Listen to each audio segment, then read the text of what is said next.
last time Clara was in Wimberley. She wasn't even planning to stop. She was walking Main Street with a coffee in hand, iced, strong oat milk, the usual, when the scent hit her. Green cedar, soft patchouli, gentle citrus. This scent resonated with her soul. It drifted from a tiny boutique, tucked between a Western wear shop and a cactus nursery, with wild arrangements that looked hand-picked from a hillside road. The candle sat on a wooden shelf inside, its amber glass catching the light. The black and gold matte label said nothing dramatic, just a name like Stillness Number 3, and a handwritten price that made her raise an eyebrow. It was expensive, and yet something about it felt like her, like home. It had one of those heavy glass domes over the top. It was a cloche like the ones you'd lift off a dessert in a five-star restaurant. The whole thing looked very special, like something important waiting to happen. She bought it without guilt. Well, only a little guilt. Just one, wrapped in crisp white tissue paper that crinkled. As she carried it back to the car, she didn't light it right away.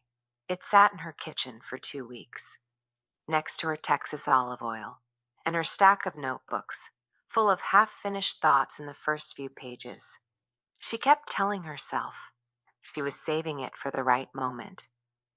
Then one evening, after a day filled with emails, to-do lists, and one too many errands, she finally stood there barefoot in her kitchen, poured a glass of grape grower's white, and unwrapped the candle. She set it on her patio table. The sky was gold and pink behind the hills, not a cloud in sight, the kind of evening that only really happens out here, where you can hear the wind in the grass, and not much else. She lit it, sat down, and let the scent wrap around her, like a weighted blanket she didn't know she needed. That's when the tears came, not because she was sad, not at all, but because, for the first time in a long time, she felt like she was home within herself. She let herself just be, no pushing, no planning, no proving.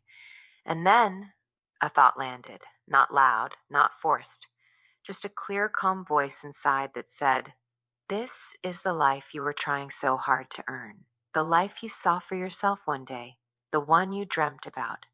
And here you are. You're in it." She wrote it down in her journal, just one sentence, under a list titled Someday Ideas. Then she took another sip of wine and smiled at her achievement.